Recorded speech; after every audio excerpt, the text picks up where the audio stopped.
GM, Fomoverse Radio. This is your show host, Austin Hambleton. Today on episode 21, we have Secondstate on here.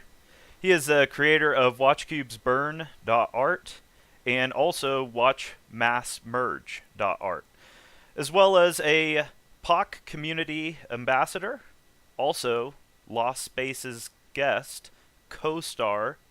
Secondstate has made his own NFT collection called Noise. His most recent NFT collab was with Nyx, titled Memories of Automaton.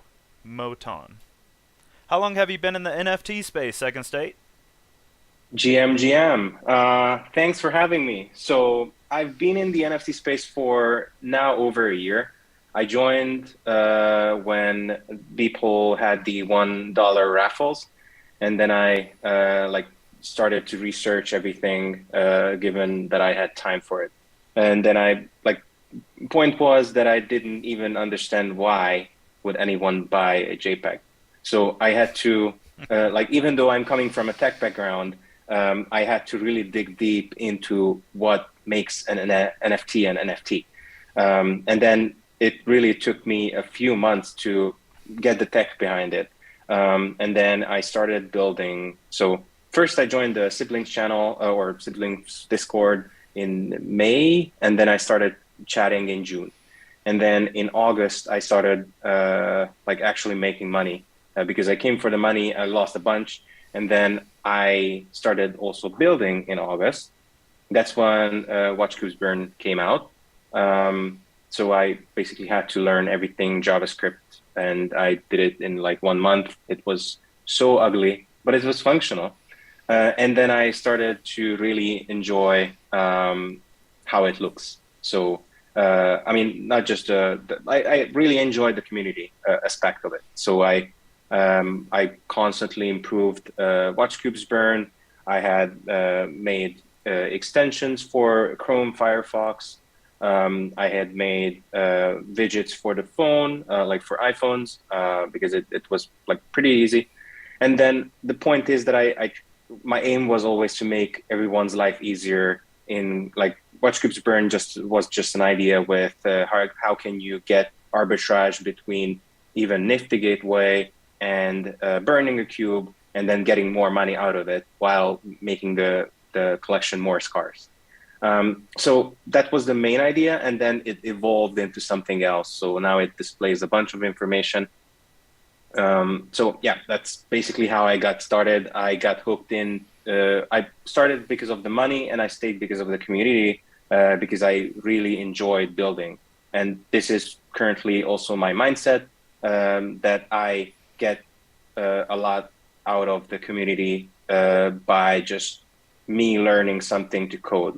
This is more valuable for me than money is, because I learn to code and they enjoy the product. But at the end of the day, it's I get the benefits of being able to code whatever I want.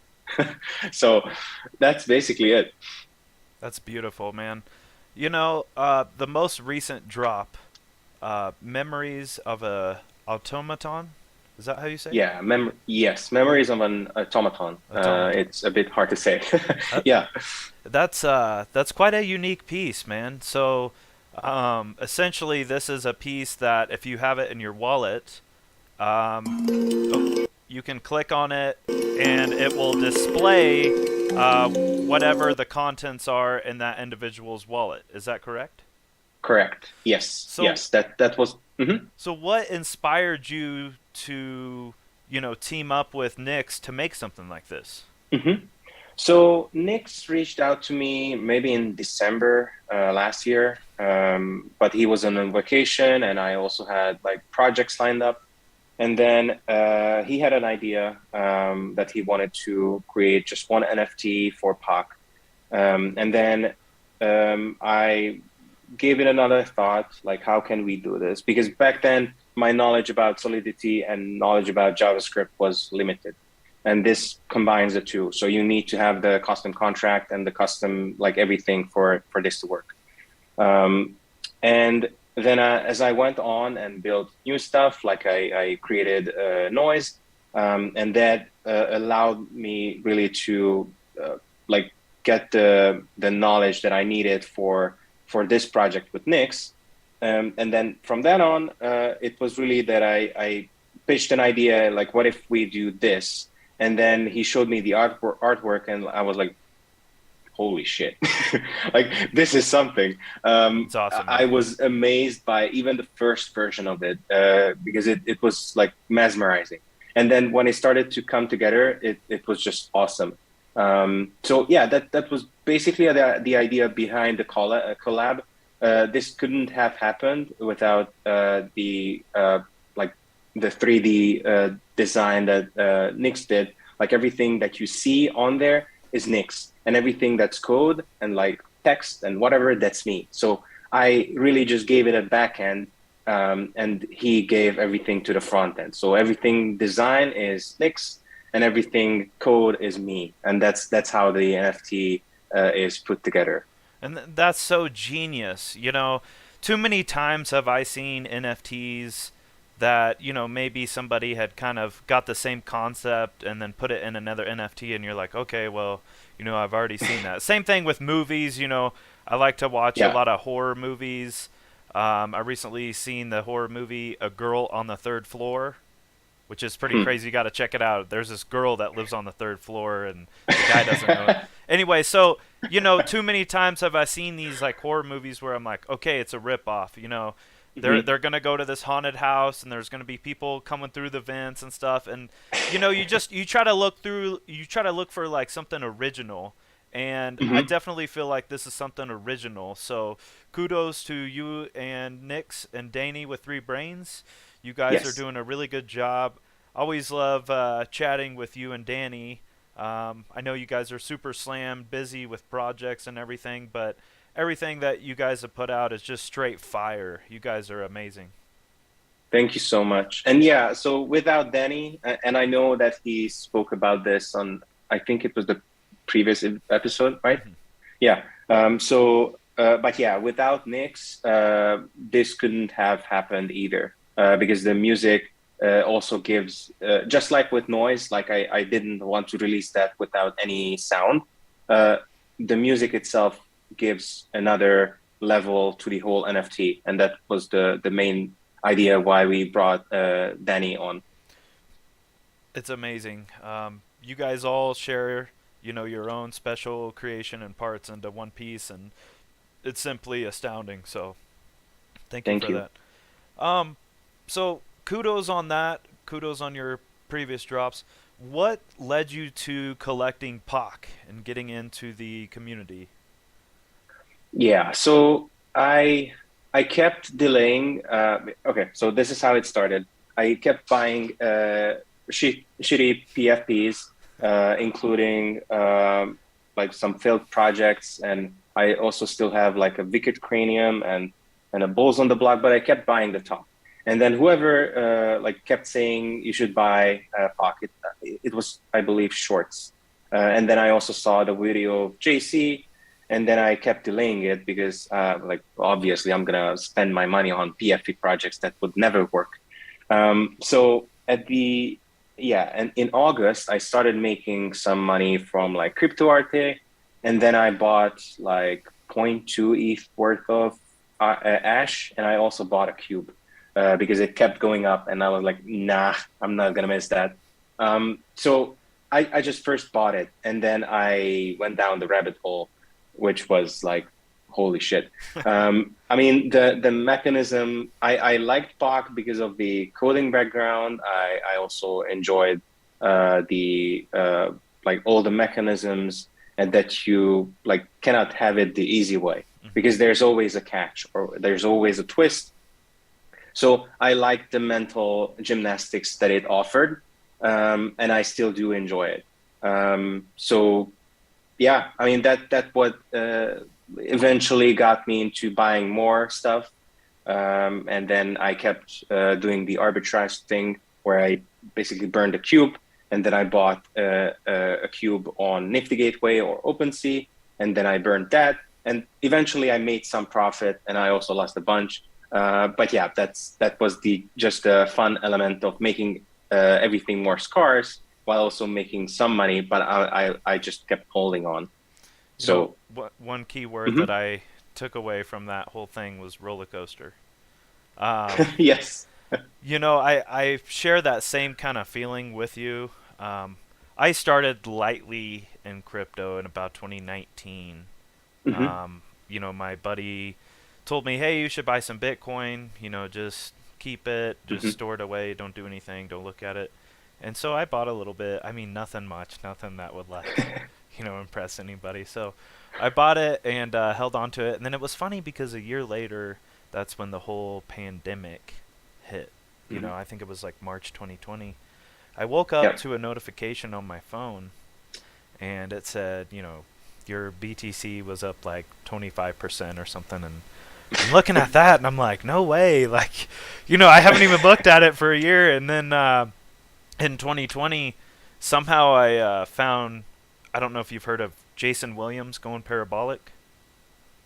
Maybe not. No, He's no, on no. Twitter a lot and Uh-huh. he's like a meme lord with all the Doge lords and so Twitter lords and so Hmm. anyway, so I started watching his stuff and one of his episodes on YouTube was he was showing Trevor Jones Picasso Bull. Hmm. And I'm like, holy cow, what is this? And I clicked on it and I'm like, wow, people actually pay money for it. And at the time, I think, one was going for like 4 grand and there's no way I would have spent 4 grand on that. Looking back, anybody would buy that for 4 grand. Like, Yeah, you would sell like everything you got to buy that. But exactly. and so Trevor Jones, then I seen the collab with Pac and the Hmm. collision when the extrusion and fusion Hmm. came out and literally like that work, I just sucked me into Pac and I've been holding on ever since because I'm very picky with everything in life and when I look at art, like there's no real happy medium for me. It's either I Hmm. like it or I don't. And all of Pac's creations, I was like, okay, this is something real. This is original. It's not a copy of a horror movie. Yeah, yeah, I fully agree with that. But yeah, I mean, you were early, at least early in terms of that you didn't get caught in like the 2017 dump, Right. because I got caught in that, Oh, and then I stayed away from crypto for a long time. But yeah, like 2019 was just before the pump, right? yep. What were Uh-huh. you buying in 2017? Uh, Shit coins. I had like Tron and a bunch of other coins, um, but nothing that was actually worth it. And Which I made, which they've yeah, delisted Tron, right? All like the major exchanges have delisted it. no, no, it's not Luna. I think it's TRX, so Tron TRX. X, which is from Justin's son. Yes. But it's also another Ponzi. So, anyways, but yeah, I lost a bunch of money because it was like pumping up, and then we had like everyone got basically demolished by the dump early 2018, and then I just stayed away from it. So, Dang. Yeah, I would imagine like, for people that bought close to the top and crypto really didn't go mainstream, I feel like until then. I mean, some people would probably argue with me, but I feel like 2017 really people, started to open up their eyes, what is this? Is it a yeah, store of value? Is it just, is it like a virtual casino? What is this yeah, thing? And I think that's when some people started to take it seriously and yeah. it's really made crypto what it is today. I I think there's always going to be cycles. There's always going to Hmm. be highs and lows, just like with everything. But Yeah. I think it's just important, you learn your lessons from your past and try to apply them in your future trades. Exactly. Yeah, that's the most important. Like, don't like try not to put all your eggs into one bucket because you will get burned. So you should always take profits, and then like always buy NFTs that you're willing to keep even if it goes to zero, because that happens a lot. And if it goes to zero, like all right, I mean, it's going to go up. But if you have everything tied up, like all your assets, everything is tied up in one asset group, uh, you're going to get into trouble. Like, because I don't have to liquidate anything. I have enough stables, whatever. I can keep myself afloat. But someone, and I also remember myself, like last year, I put everything into one project, which didn't even make any sense. But I learned my lesson, and now I don't do that because it doesn't make any sense. So yeah, you should keep on learning, but you shouldn't try to really put everything into one basket because if you get burned, you will just quit. Yeah. And I've seen this happen multiple times. I had a good friend of mine recently get, I don't know if you would say hacked. He got phished. That's what he got phished. Hmm. And Oh, he lost one of his Clone X's and also the Nike Monoloth. And he's yeah. a good friend of mine. Like, I know him in real life. And, Hmm. it's just, it's one thing when you see a tweet and it's just some random person, you're like, dang, that sucks. They lost a Bored Ape or whatever. But it's another Yeah. thing when it's like, holy crap, like, I know that guy. Like, we talk every single Yeah. day. That's tragic, And again, like, we're Second State and I are saying, like, learn your lessons. Also, try to be, a little more aware of security. I think that's Absolutely. another thing that's really laxed in this space. Hmm. People are using their hot wallets and not really understanding, about reading messages or what you're actually signing and everything. I think Yeah. this space, I think it needs to focus a little bit more on stuff like that. And once everybody starts to learn more, I feel like there's going to be better solutions moving forward down the road. Exactly. And to be honest, that's also what I'm doing whenever I have some time off, technically, from main projects. I'm trying to, I have a bunch of projects based on security. So there's one where some guys basically creating an extension for web browsers. I know that no one likes web browser extensions, but the point with that is that it can detect if there is a transfer function or something malicious on a site. And I reached out to the guy, and I have basically a collab idea where I create an endpoint. At the end of the day, what we get out of it is a block list, which can go to everyone's browser, either through uBlock or NextDNS or any DNS provider, and then the site will not load. So once it catches one, so let's say I visit the site, it pops up, it sends the request, it sends the message, it is then added to the block list, then the site will not load for XYZ because it's a scam. So technically, this will protect whoever is trying to visit the site. And once it gets caught, and I'm also trying to make it that I'm going to parse Twitter so that any scam links will be automatically added to this list. So that's one thing that I'm trying to do. I'm also aiming to create like convenient security because security on its own is a pain in the ass. Like I know that, but if you can make it convenient and if you can make it that your browser will be faster or whatever, ad blocks. That's the easiest thing to do because ad block extensions will do a lot for you.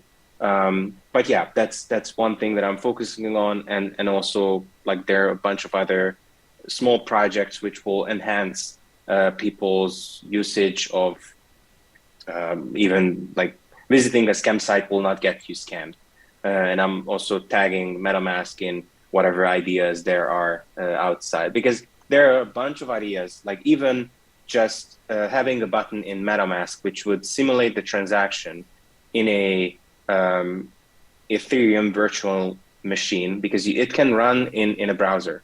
It's not like you can imagine how it would be on the Ethereum mainnet, and then inside your browser, it can run the function. So let's say it has a transfer function for your POC NFTs. Then it will tell you at the end what this transaction did. and do you want to confirm or deny it? So there are a lot of things which can be done, and it should be done. You just need resources for it. Now, is something like that, like a browser extension, is that something free? I mean, Yeah. how are you building this and then wanting to like implement it? Like, is there already like a security company out there that's like, hey, Second State, I want you to build this browser extension. Can you throw us some ideas? I mean, how are you like going to build this forward? So the script with the guy is he's building the extension, and I just reached out that I'll create a backend, and then I'll create a block list basically, which can be added to any DNS blocking services from ad blockers to uh, like Next DNS, and then there's also Pi-hole where it's running on a Raspberry Pi. There are a bunch of projects out there which can do DNS list blocking, where it's basically a text file and it has added domains. So like moonbirdmint.com is malicious, so we tag it in the extension and it's automatically added. So John cannot go to the site because it will be blocked on his browser. So that's one side. And for the MetaMask, like the MetaMask simulation has to be in MetaMask.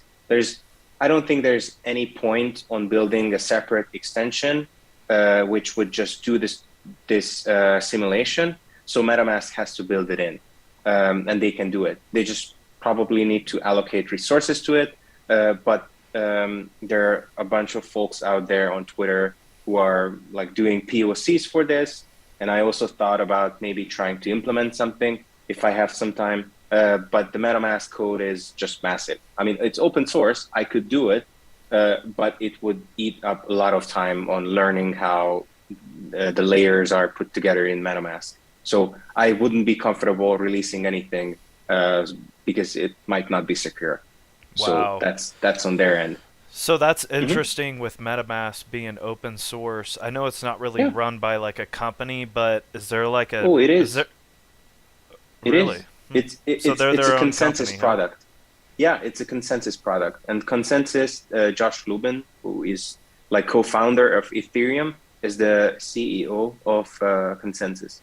And then under consensus, you have the truffle suite, which is used for solidity development. You have quorum, which is like security for solidity. And then you have MetaMask, you have Infura. A bunch of products are under consensus. So Wow. Yeah, see, hey, I had no idea about this stuff, so thank you. yeah, I don't think. I mean, I don't think a lot of folks are looking into the source code of MetaMask.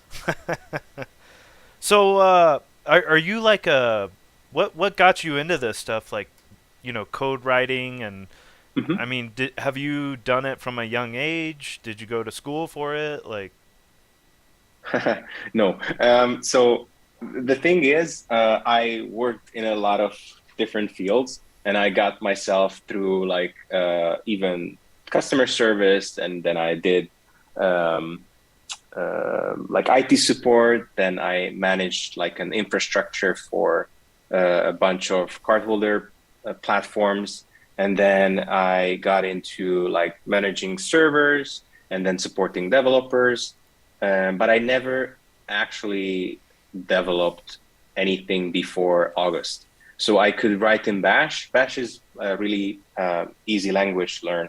It runs on like you can run it inside the macOS terminal and inside like Linux terminal. It's not compatible with Windows, at least unless you install something. But the point is, it's an easy language to learn. I wouldn't call it a coding language per se. But then I got into JavaScript for Watch Cubes Burn. So I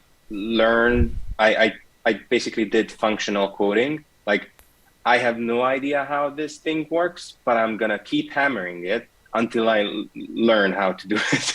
So it was awful, but I had to learn how to do like real time reload and how to fetch things, how to get things done, and then also do the theming because I also started learning in a Coursera course for like full stack React, but yeah, I just couldn't get locked into it, and I had to learn by experience. So that's what I did. I started coding that, and I also made a few Twitter bots, a few Discord bots, and then as I went on, I learned everything that I needed, and then I did functional coding. And it's still the same with Solidity.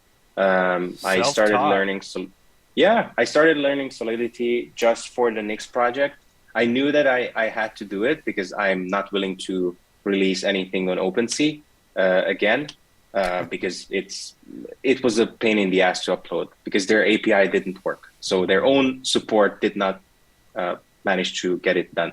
So yeah, it's all self-taught and all functional and learned by experience or learned by doing, because that at the end of the day helps you learn a lot faster than reading through documents. And I also did that, but obviously, if you write it, then it's gonna make more sense than just reading about it. Did you help make the bot in Dell's Discord, or who was that? Yes, Okay, I yeah. thought that was you. Okay. Yeah, not all of them, because I believe there are like two, three bots which are not made by me. But I made the initial sales bot, and the AI bot is by me, and I mean, somewhat by me. I had cloned the repo on GitHub, and then I made some changes to it. And then I don't know what else. Oh yeah, I have the balance bot. And maybe another command. But yeah, I generally made those. Puck just tweeted God Maker, and it's Oh, relevant because you're making all this stuff on here, so maybe you are a God Maker. no, who knows? Pak is hard to understand from current time tweets. But once you go like 5 years into the future, and then you look back and ah, he meant that. It always makes sense It when does. you read it back. Yep. But when you read it in like current times, it's like, what is this? What a strange, strange artist, but a Yeah. very great, great Yeah, creator. I agree. The mind gymnastics are awesome. um, so it sounds like you've invested into shit coins or maybe played around with them. What would you say your favorite shit coin is? Do you have one? Currently, currently it's Ethereum. I mean, at this point, no, I'm joking, obviously. I don't play with shitcoins because I got burned back then, and it was fun making some money on Dogecoin. So that would be like if I spent anything on that. But otherwise, I like to keep my assets in either ETH or USDC or Ash.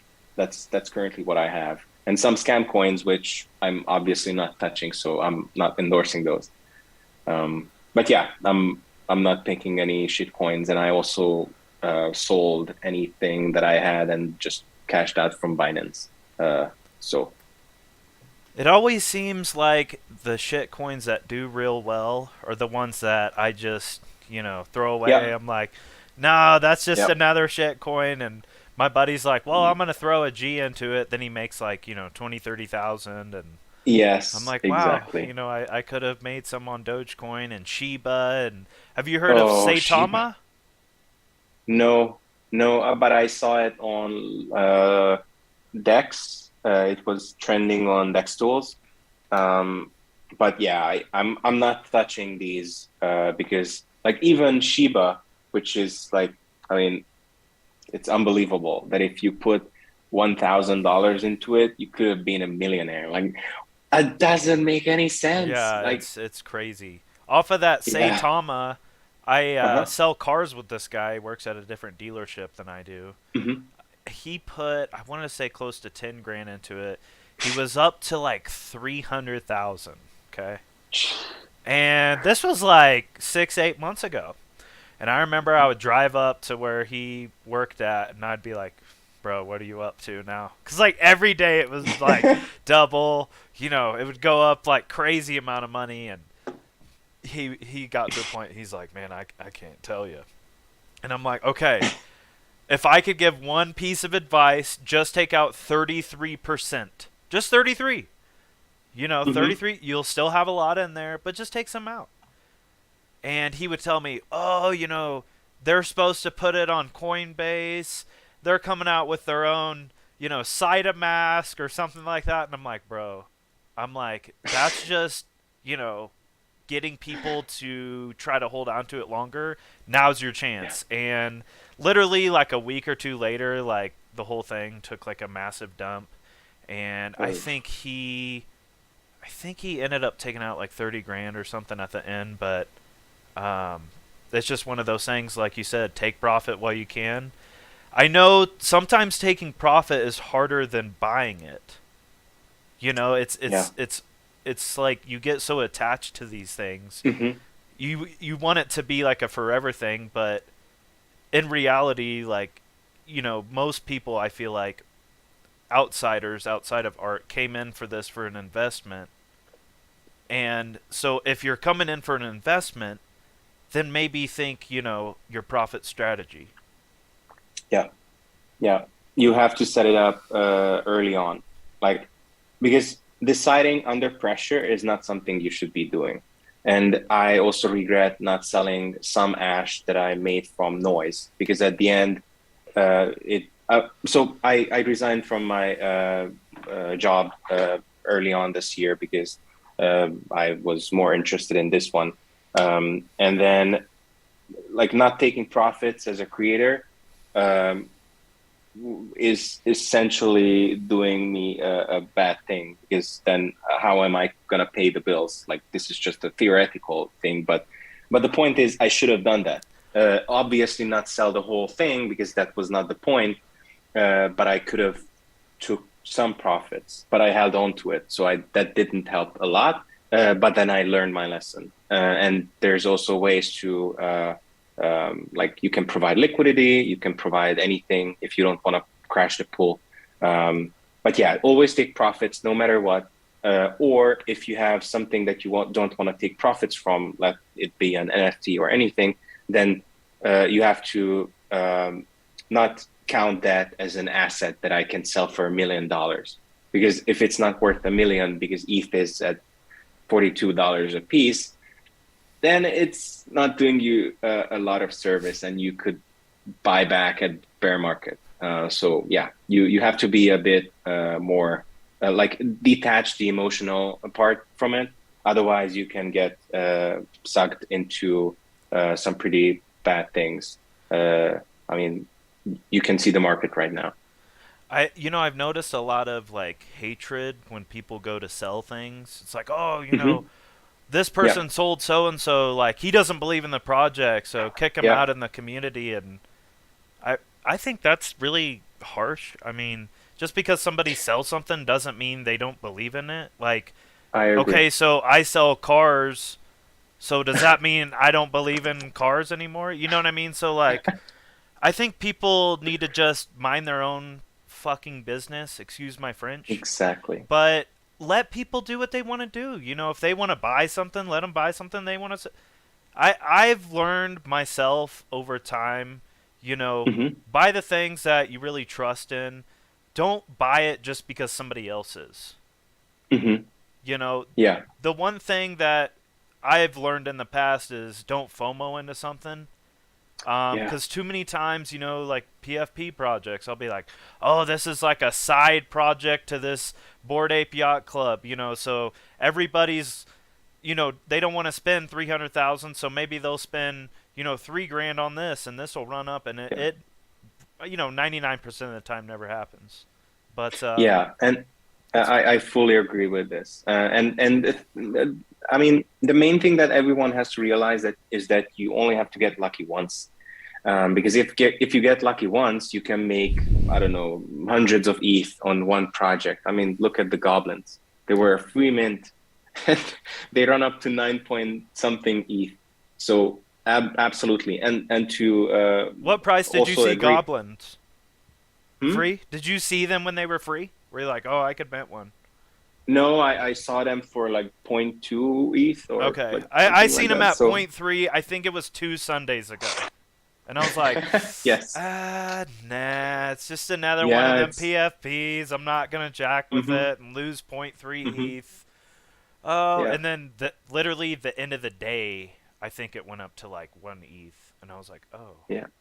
Yeah, and I'm like, this is stupid. And then I saw, I remember someone saying at 2.8 that it's gonna take another leg up, and then yeah, like nah, 2.8. It's like, you're like, why would I that's the buy it? top.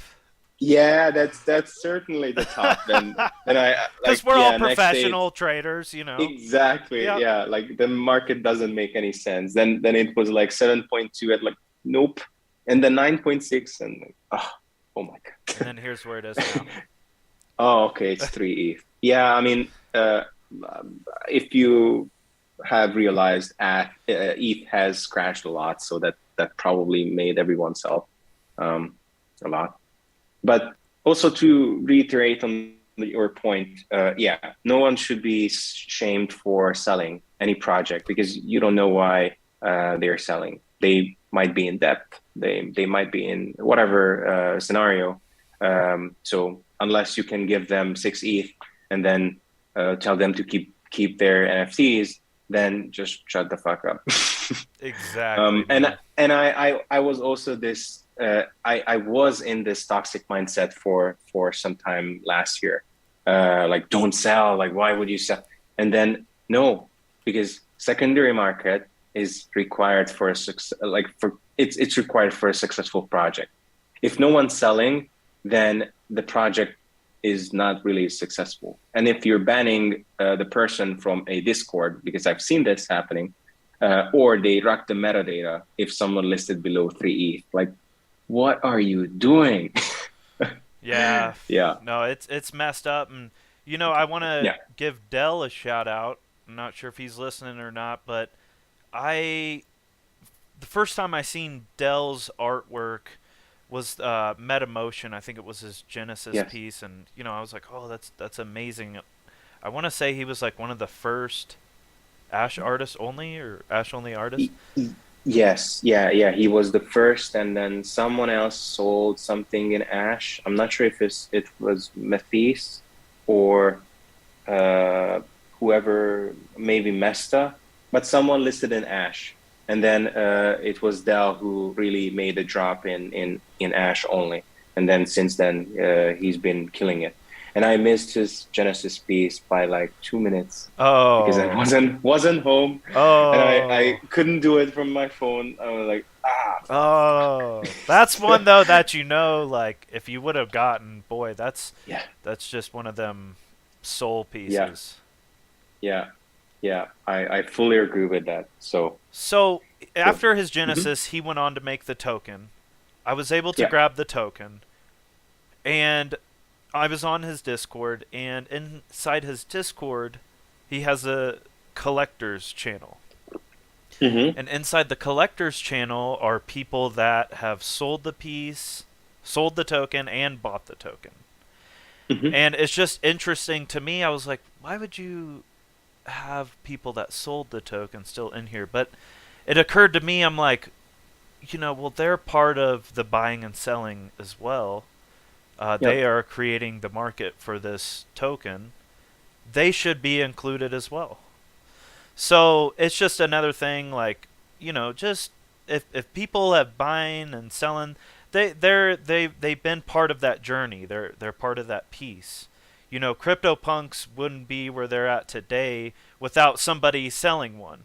You know, so Correct. just because somebody's selling one, don't hate them, guys. Just open them. Just open up your arms with love. Exactly. And I believe CryptoPunks just turned 5 years old, like this week or something like that. I think it was on the 10th of Five June, years, huh? 2017. Yeah. crazy. When did you first hear about CryptoPunks? I mean, when I got into NFTs, like I did not even touch ETH back then because it was out of my reach.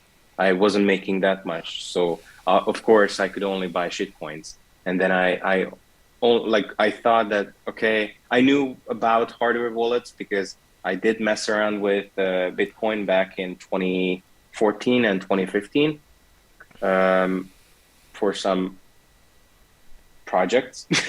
But the point is that I didn't really understand the tech behind it, so I didn't touch ETH. And then that's a mistake because, I mean, if I cared enough, yeah, maybe I would have found out about something ERC like So, CryptoPunks. so were you like a Bitcoin maximalist then? No, no, I just bought Bitcoin because I wanted to buy things with Bitcoin, and then I did. So in today's valuation, I spent a lot of money on things for like um, $15,000 currently. So, uh, like, yeah, it's not something that I like to think back on because just I think I used like local bitcoins. That was a thing back then, where you could just buy or someone money and then they released Bitcoin from their escrow. So I had up to like zero point 0.5 Bitcoin, and then my friend also spent a bunch of Bitcoin on buying weed online. So On Silk Road, right? yes, Silk Road. Yeah, yeah, yeah, it was the famous Silk Road back then. So when I first heard about Silk Road, I think it was 2012, 2013, Hmm. and I think Hmm. Bitcoin was about $400 to $700 back then. Yeah, I could be a yeah, little yeah, off, but I was in high school. I mean, even $400 to $700 was a lot of money for me, yeah. and Same. something that's brand new, and you could buy like weed or steroids Hmm. with it, and I was like, man, this is crazy. I don't know too much about this, and so I never really messed with it. And then it's just funny to see like how crazy it's came along. Bitcoin's came a Yeah, long ways, and so has cryptocurrency and crypto exchanges and Dex yeah. wallets and everything's just moving so fast. It'll be amazing to see just over the next like 2-3 years, to see like how far we've came just since 2020 or since 2022. It's moving at a very fast pace. Yeah, absolutely. And in the past 1 year, we have advanced a lot. That's at least what I'm seeing. I mean, now you're seeing contracts that are so cheap to mint and so cheap to use, and then it's so hard to understand also. But the point is that OpenSea's new Seaport contract is very hard to read if you only know Solidity because they use assembly and UL, and both are almost like bytecode. So you have to do a lot of math and then assemble functions and then almost write in bytecode, which is what the EVM, aka the Ethereum Virtual Machine, understands. So it's a bit tricky, but the point is that you then manage to save gas because the compiler is not as efficient and as telling it to okay now store this and it's not human readable, it's rather machine readable. So, Hmm. but yeah, we have advanced a lot. So I know earlier you said that you're probably not going to drop on OpenSea again. Does that mean you're just going to have your own website? You're just going to create your Yep. own website and drop from there? Yeah. So that's also what I promised during my first drop. That if or when I will make a new piece, I will never use OpenSea's uh, web page because I had to manually list 530 NFTs one by one. Jeez. And then when they expired, I had to relist like 120. So It was really click intensive, and I had to get out my gamer mouse, which I used back then for RuneScape. And then yeah, I never want to do that again because their SDK, which talks with OpenSea, it didn't work because they did not implement. Ash didn't have a name uh, assigned, so it was Ash, but it didn't have a name field propagated with Ash.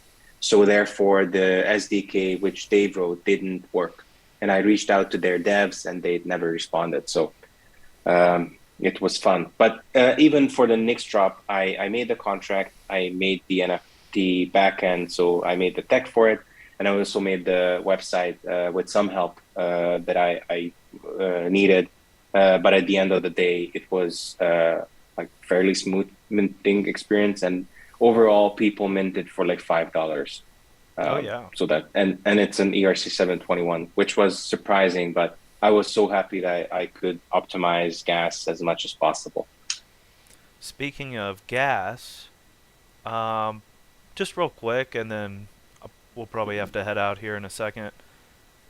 So going back to Ash 2, um, love Ash 2. I love the artwork and everything about it. Mhm. All the artists in here are amazing.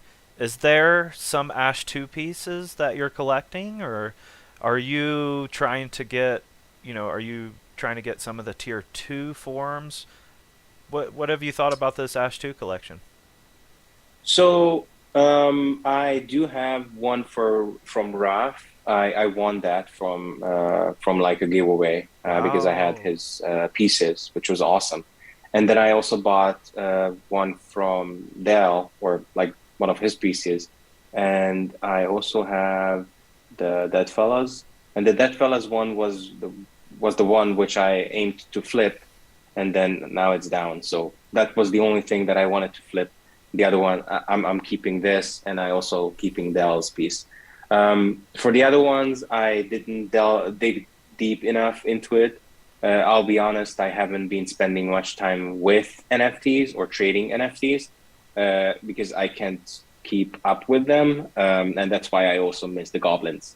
I keep either writing contracts or doing something that's productive, and then I basically withdrew myself from buying more stuff at the moment.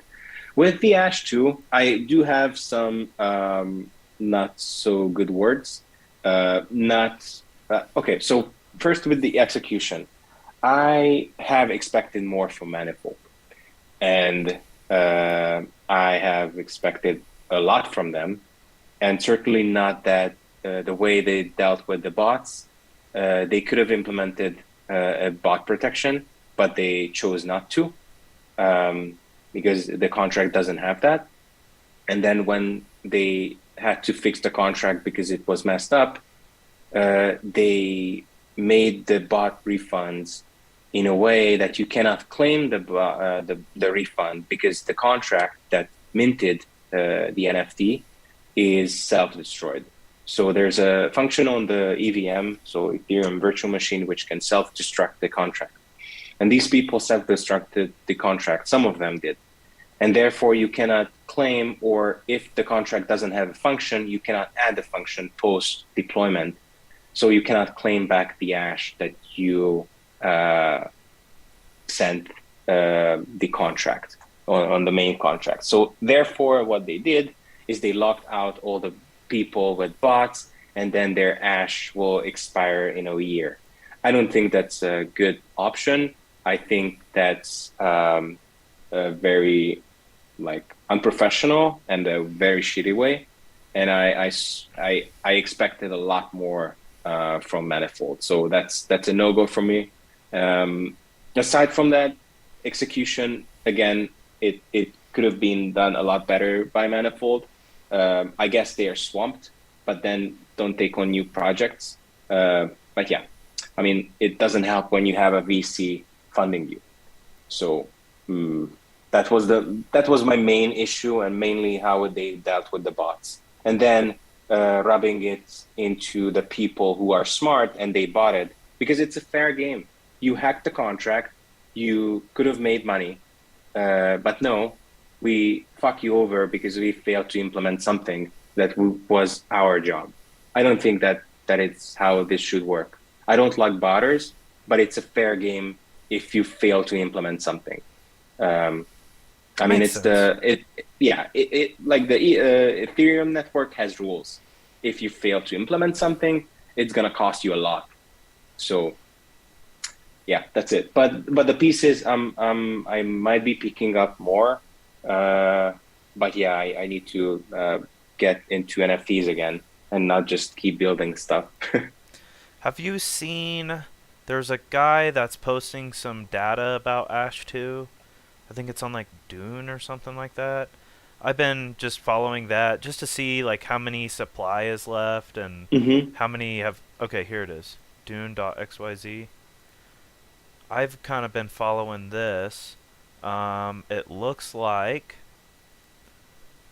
I don't know if you guys can see that, but Atom Swab, there's been 94 burned, 156 remaining. Hmm. Lerona, 93 burned, 167 remaining. John Norlander, 88, 162 remaining. I think these first couple up here are extremely underrated right now. I mean, you can see Adam Swab, there's only 156. Hmm. I went to Ash Chapter 2. I think the range right now, I think it's like 0.17 for one of those pieces. So this could potentially be like a high tier burnable piece. And, Yeah.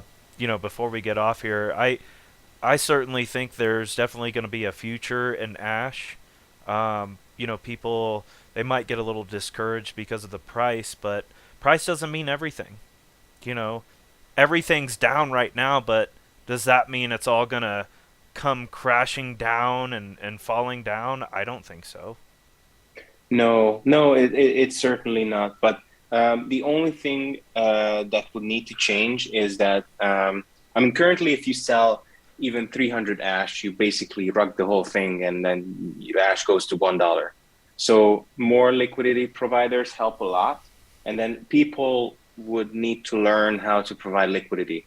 I cashed out because I had to. So I cashed out Ash from the drop without anyone noticing because I provided liquidity, like one side. It helped the pool, and I also made some money on the fees, but it eventually converted into ETH. So you can, if you're an artist, you should always utilize this because I managed to sell it for within like 30 minutes.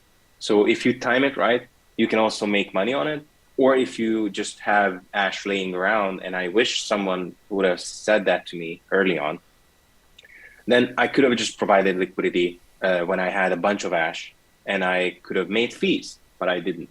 So providing Ash liquidity helps the pool, and it also makes the pool a bit more resilient on people selling 3K Ash at one swoop, because it doesn't help when someone just crashes the whole pool.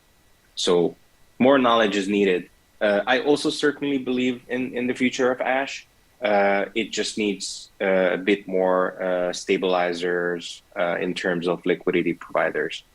So Well, thanks for sharing with us, guys. Um, if you want anybody to reach out to you, where should they find you? um, you can find me on Twitter on Secondstate with the O is a zero. Because there's someone with the Secondstate account, which is not active since for 10 years, but I cannot claim it. So, so definitely Secondstate. And you can find me also on Discord with Secondstate 8888. And I'm happy to respond, but I might check Discord a lot less frequently. But you can always DM me on Twitter, and I'm happy to respond if you have any questions. Awesome, man. Well, thanks for stopping by, brother. Hope you have a great weekend with the family, and you take care. Thank you very much for having me, and have a nice one. Absolutely, my pleasure, man. Peace out. Bye bye.